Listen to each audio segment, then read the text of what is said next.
We rolling? We good? Sweet.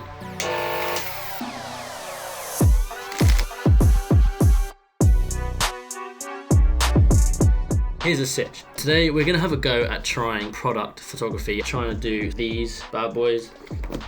We're on lockdown in the UK. I actually have nowhere to wear them. So today we're gonna get creative with it. Let's go.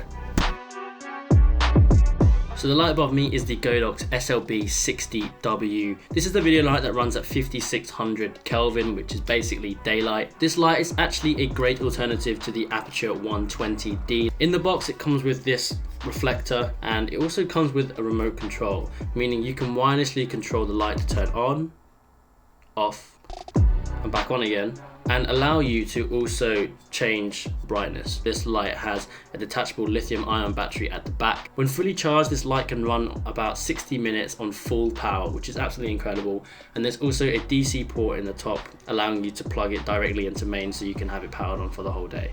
One thing I don't like is the fact that it has a very, very loud fan that comes on every now and then. It's very noticeable when you're filming. And the GODOX also sent me this light stick here. I use this one a lot for client shoots because it's small, it's portable. And one thing that I really like about it is the fact that it has two different color temperatures. I'm not sure if you can see. So right now we're running at 5600 Kelvin. You press the mode button and it changes to 3300 Kelvin. So you have the benefit of both color temperatures when you're shooting if you need both of them. On the front here, we also have all the settings which you can change directly. So obviously you got the power button. You have a mode button right here, which allows you to change the colors. And also right here, you have the channel, which allows you to change different settings for when you want to control it with the remote. This light also comes with a remote too, but if you want to control both with one remote, you can do that as well.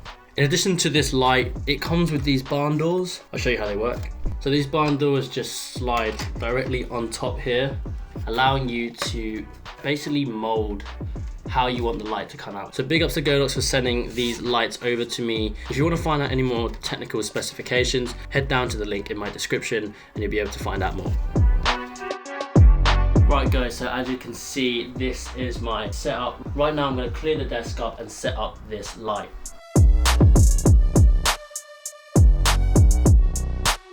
Currently, here is the setup. I've got the light hanging directly over. I've got my bag here as a counterweight, and I've got a this is so dodgy. I have a tripod with one of the legs sticking out.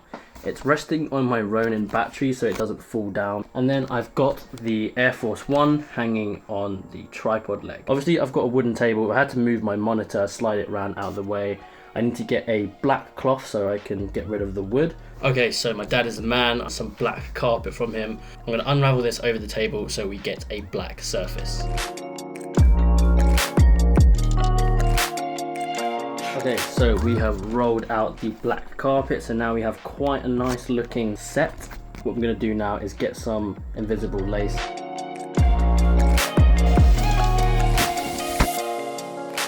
Okay, bad news, I don't have any invisible string. So what I'm going to do is get some tape right here, attach it to one of these laces, and then somehow make it look like it's floating. My settings currently are 1/400 shutter speed, f5.6 aperture, and ISO 3200.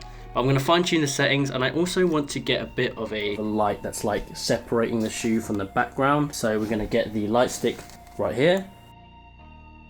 Forgot to mention, this light at the bottom also has a tripod mount, so I'm going to attach this to my GorillaPod to see if I can get more of a down angle on the shoe. So as you can see, I've got a bit of a light kicking on the top, but I think it's a bit too much. The bottom's not getting enough light. Change of plan, I just put the barn doors on this light, and it came up with this really cool pattern on the wall. So I think I'm going to keep that. There's a lot of light that's leaking from this bit, so I'm just going to get like a pair of like boxes or something just to cover the light so it's not spilling onto this part of the shoe here. Oh, so got some boxes on there. You can see the light, it's kind of like spilling a bit. But now there's not that line there, so I need to put the camera on a tripod though, so we get the same shot each time. Right, so I have the camera set up on this tripod right here. The camera is slightly angling upwards towards the shoe to make it more of like a hero kind of shoe. We're going to take a few shots and see what it looks like in post. What I'm thinking of doing is actually getting a fog machine now. Okay, so I found a fog machine and I'm going to spray that behind to get a little bit more atmosphere. What I'm going to do is get this little white piece of card, put it underneath the shoe so it gets a little bit more light, as you can see. What I'll do is I will press that, smoke comes on, fire the shutter. Hopefully we've got a few bangers there. Let's take it into Photoshop and Lightroom and we will see if we got anything good with these bad boys. Okay guys, so after shooting all of that and packing all my stuff up, I've just imported all the images and I'm going to head into Lightroom. So I've now put the photo into Lightroom and I'm doing the beginning color touch-ups before putting the photo into Photoshop. I'm then going to be removing all of the background elements that I don't want using the clone stamp tool, the content aware fill tool and the spot healing brush. Just removing like the tripod legs, the lights above and everything that I don't need. Then I start creating a blank background, removing all of the other artifacts that I don't want, overlay the shoe back on top, create the reflection, and then you have the final image. So I hope you guys liked the video. Do remember to check out the lighting setup. It's in the description below if you want to find out any more technical specifications. If you do want to see a bit more content like this video, showing more kind of like behind the scenes, creative photo, video projects, do let me know in the comments. It's a really good way for me to determine which way I want to take this YouTube channel in. But yeah, I guess I'll see you guys in the next video. Until then, peace.